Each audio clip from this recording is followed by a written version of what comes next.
जी मुलगी दिल्लीच्या करोडो लोकांच्या सुरक्षेसाठी तैनात होती, जिनं कडक उन्हात आणि गोठवणाऱ्या थंडीत जगातील सर्वात कठीण शॉर्ट कमांडोचं ट्रेनिंग पूर्ण केलं होतं, जिला पाहून दहशतवाद्यांची पाय लटलट कापायचे, तीच मुलगी आपल्या स्वतःच्या घरात सुरक्षित नव्हती.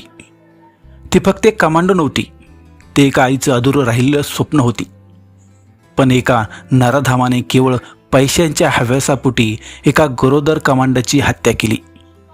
ही कथा आहे 27 वर्षीय काजलची, एका अशा हत्येची जिचा थरार काजलच्या भावाने फोनवर लाईव्ह ऐकला. नेमकं प्रकरण काय होतं, ज्या पद्धतीनं घरच्या लोकांनी माहेरच्या लोकांनी आरोप केले त्यामध्ये तथ्य होतं का, तेच आपण या व्हिडिओच्या माध्यमातून जाणून घेणार आहोत.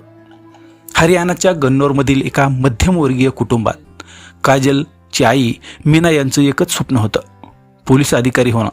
पण घरच्या परिस्थितीमुळे त्यांचं स्वप्न अपूर्ण राहिलं. त्यांनी आपला हा ध्यास मुलगी काजलच्या डोळ्यात पाहिला. काजलनेही आईच्या शब्दाला मान दिला. 2022 ती दिल्ली पोलीस दलात भरती झाली. पण काजल इथेच थांबली नव्हती. तिला काहीतरी मोठं करायचं होतं. तिनं अत्यंत कठीण असं कमांडो ट्रेनिंग पूर्ण केलं आणि ती दिल्ली पोलिसांच्या स्पेशल सेलमध्ये शॉर्ट कमांडो म्हणून रुजू झाली. काजल आता फक्त मीना यांची मुलगी नव्हती, तर ती दिल्लीची शान होती. कॉलेजच्या दिवसात काजलची ओळख अंकुर चौधरीशी झाली. अंकुर संरक्षण मंत्रालयात लिपिक होता. दोघांचं प्रेम जुळलं आणि लग्नाच्या बेडीत दोघेही अडकले. सुरुवातीला सगळं काही ठीक होतं, पण काजलला काय माहीत होतं की ज्याच्यावर तिने विश्वास ठेवला तोच तिच्या आयुष्याचा काळ बनणार आहे. लग्नानंतर काही दिवसातच सासरच्या मंडळीचा खरा चेहरा समोर आला. आम्हाला गाडी पाहिजे, आम्हाला रोकड पाहिजे, हुंड्याच्या मागण्या सुरू झाल्या होत्या. काजल दिल्लीच्या शत्रूंशी लढू शकत होती, पण घरातल्या या मानसिक छळाने ती खचू लागली होती. सर्वात धक्कादायक म्हणजे काजल 4 महिन्याची गरोदर होती. 22 जानेवारीची ती काळरात्र होती. दिल्लीचा द्वारका परिसर.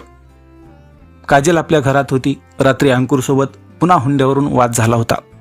हा वाद इतकाच विकोपाला गेला की अंकुरने माणुसकी सोडली. त्याने व्यायामासाठी वापरले जाणारे लोखंडी डंबेल्स उचलले आणि काजलच्या डोक्यावर सपासप वार केले. काजल प्रतिकार करण्याचा प्रयत्न करत होती, पण तिने तो जीव तिच्या गर्भात सांभाळला होता, त्याची तिला काळजी होती. अंकुर इतक्यावरच थांबला नाही. त्यानं काजलचं डोकं दरवाजाच्या चौकटीवर वारंवार आपटलं. काजल रक्ताच्या तळव्यात पडली होती. काजलचा भाऊ निखिल, जो स्वतः दिल्ली पोलिसात आहे, त्याचवेळी त्याचं काजलशी फोनवर बोलणं चालू होतं. निखिलला फोनवर आपल्या बहिणीच्या किंकाळ्या ऐकू येत होत्या. ती ओरडत होती, वाचवण्यासाठी विनवणी करत होती. मात्र निखिल हताश होऊन फोनवर फक्त ओरडण्याचा आवाज ऐकत होता, पण तो बहिणीला वाचवू शकला नाही. तात्काळ काजलला रुग्णालयात नेण्यात आलं, पण डॉक्टरने सांगितलं की ब्रेन डेड झालेला आहे. मंगळवारी या बहादूर कमांडरची प्राणज्योत मालवली. तिचं आणि तिच्या होणाऱ्या बाळाचं आयुष्य एका डंबेलच्या वाराने संपलं होतं. दिल्ली पोलिसांच्या महिला कमांडो काजलचा मृत्यू आता केवळ एक हत्या राहिलेला नाही, तर एकामागून एक उलगडणाऱ्या अनेक गोष्टी याची भीषणता दाखवत आहेत. काजलच्या हत्येनंतर आता सोनीपत येथील तिच्या नातेवाईकांनी असे आरोप केले आहेत की ज्यामुळे हे संपूर्ण प्रकरण अधिकच खळबळजनक झालं आहे. नातेवाईकांचं म्हणणं आहे की काजलकडे तिचा पती अंकुर याच्याशी संबंधित अनेक मोठी धक्कादायक गुपितं होती. अंकुर केवळ काजलच्या हत्येचा आरोपी नाही, तर तो एक पेपर लीक करणाऱ्या एका मोठ्या रॅकेटचा मास्टर माइंड देखील आहे. नातेवाईकांच्या मते अंकुर उमेदवाराकडून लाखो रुपये उकळायचा आणि एका लॅब चालकासोबत मिळून तो पेपर लीक करण्याचा व्यवसाय चालवत होता.